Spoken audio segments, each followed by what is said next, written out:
they be back on top after last week?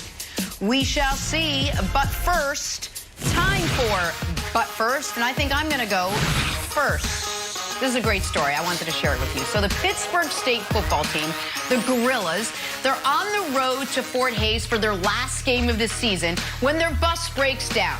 Coach, as you'd expect, turns around to the team. Is there a mechanic in the house? Like someone gets hurt at a wedding. Is there a doctor in the house? The wedding guest saves a life. They're a hero. So is there a mechanic on the bus? Turns out there was. The long snapper, Timmy Malinowski, an automotive tech major, jumped into action, ran to the front of the bus or the back. I don't really know how these things work. I realized quickly it was a missing hose clamp, obviously. Fixes the bus. Fix the hose clamp. They get back on the road. They make it to the game in just enough time to play and win. Here's what Malinowski said afterwards, which I thought was super interesting. I walked onto the bus after fixing it. Everyone was like screaming my name and stuff like that, mostly because I think they didn't want to have to take everyone off that bus and then get them on a second bus because it would be really crammed. So I think they were really pretty happy about that. Freshman long snapper and future mechanic extraordinaire and MVP, not of the season, not of the game, and not of one particular play, obviously, but MVP of that road trip to Fort Hays. Timmy Malinowski. Bravo, buddy. There you go. Yes. Pitt State's won a few championships, you too. Big news out of Los Angeles and the metaverse or wherever cryptocurrency lives. Staples Center is out starting on Christmas Day. Staples will now be known as Crypto.com Arena. The deal's worth approximately $700 million. This news was met with a bit of heartbreak online. Paul George says he grew up knowing it was Staples, a lot of memories in Staples. People have a real affinity for Staples. But here's the thing. Walk it like you talk it. Your old buddy Kevin Wild up in Staples, buying printer paper, buying printers, buying notepads, buying pens, buying dry erase markers. Where were you? I didn't see you there. You weren't at Staples. You were online buying your office supplies. So don't give me these crocodile tears that you always loved Staples. You didn't. Or I would have seen you in the notebook aisle.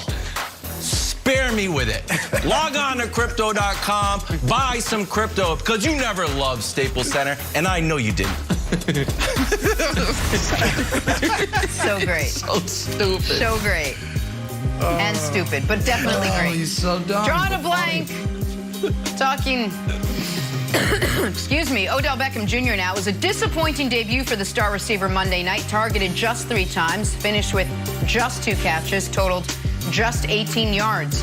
Aaron Rodgers, who was part of the Packers' effort to recruit Odell, chimed in about his debut, about Odell's debut. He said this: I wouldn't judge one performance. Obviously, he's got a ways to go to learn the offense. Similar offense that we run, not one you can just jump in at certain positions and know it right away. So I would definitely reserve judgment on writing off OBJ. I think he's got a lot of really productive years left in his career. Aaron Rodgers really jumping to the end there. Broussard, Aaron Rodgers' comments on OBJ are blank. They were good looking out, Jenna. Now, in that interview, Rodgers said that he and OBJ have a great relationship and have been friends for years, okay? So this was one friend looking out for another, speaking positively about him. Because what Aaron Rodgers really should have said is he should have come here. He should be on the pack. All right, that would have been a better move for OBJ.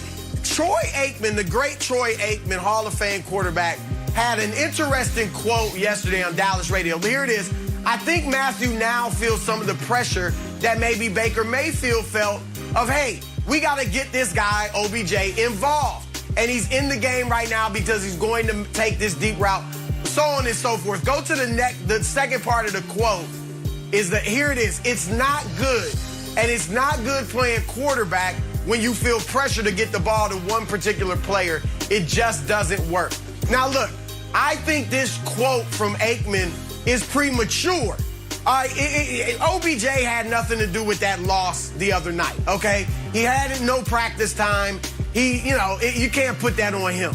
All right, however, I do agree with Aikman's philosophy, all right, and his thinking in that when you have a celebrity diva receiver who is a big, huge personality, one of the biggest in the league, it can be difficult because receiver's the most dependent position in the league. If I've got a diva defensive player, he can do his own thing regardless of the other. I get that they're somewhat connected, but he's living on his own, and he's going to ball whether, no matter what anybody else does. If I got a diva running back, I just hand him the ball, he does his thing. Even quarterback can control his own destiny. A receiver cannot control his own destiny. All right, so when you got a diva one that everybody's watching, how many targets, how many catches, is he fitting in, is he happy, is this working, does he get along with the quarterback? That can be nauseating for a QB. And I think that a celebrity like OBJ has to go to a quarterback who's unimpeachable. Now, he'll have his moments with Stafford, but to be his best, the quarterback has to be unimpeachable. So if he's not getting OBJ the ball, if OBJ doesn't have several targets one game, you're not blaming the unimpeachable quarterback, the Aaron Rodgers, the Tom Brady, the Patrick Mahomes. Stafford will get blamed. If OBJ doesn't start getting catches and making impact, people will look at Matthew Stafford because he's not unimpeachable. Aaron Rodgers, OBJ would have been better, Nick, in Green Bay with Aaron Rodgers or Tampa Bay or somebody like that. Kansas City. Yeah, or maybe Kansas City. Listen, I think Aaron Rodgers' comments on Odell Beckham Jr. are measured, which very few comments on Odell are measured these days. I think he's right. I mean, the guy was on the field for 15 snaps, was targeted 3 times. I understand one of those targets was a pick. Did Odell cut off his route? Yeah. Was that also a terrible decision by Stafford? Yeah. But these are measured comments. But listen, I do understand the criticism of Odell in totality. When you look at it, there is a legitimate question. Does he make his teammates better? The guy's never won a playoff game. He underachieved despite a massive record-setting contract. And, his supporters will say it's always been the fault of the supporting cast, not his own. Oh, wait, hold on, what's that? Oh, I'm sorry, I was describing Matt Stafford there, not Odell Beckham Jr. Oh. But we never hear it that way. Wait, never won a playoff game, record-setting contract. Do you actually make your teammates better? You're actually playing the most important position, quarterback, not wide receiver. But God forbid the quarterback who actually throws the interception be blamed for the interception. It must be someone else's fault. Couldn't be Stafford's fault. We've never seen Stafford make head-scratching decisions. Wait, we have his whole career. So, yeah, I think these are measured comments. But, yeah, I'm glad that once again, if a Matt Stafford team slightly underachieves, we'll have a reason to know it can't be Stafford's fault. Listen, what do you want a quarterback to do? It's not like he has major impact on the game like a wide receiver does. What do you want a quarterback to do, Wilds? Okay, it was a weird throw. It was a weird interception. Let's just say that. And if Odell wasn't on the team, I don't know if he's like, you know what? Maybe Cooper Kupp is down there somewhere. Just saying, it's a weird thing. So, Broussard, I take you into a little bit behind the scenes of the inner workings of the show. We got the Bud list, Broussard's underdress list. I also have an undercover watch list for the Bud list. I have my own list. I'm always like, what's going on the Bud list? And I sort of feed it to Broussard, like, what do you think? He's like, well, let's keep those on the back burner. So, Broussard, question for you.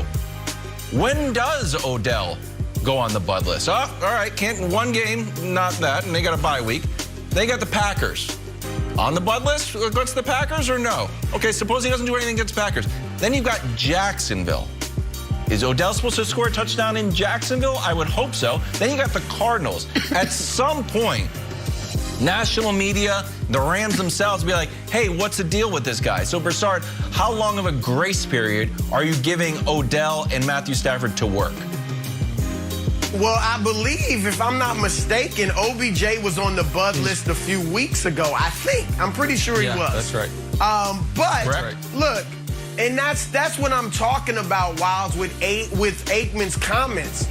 All right, OBJ, if he doesn't get a bunch of catches in the next 2 games, people will say, what's going on with OBJ?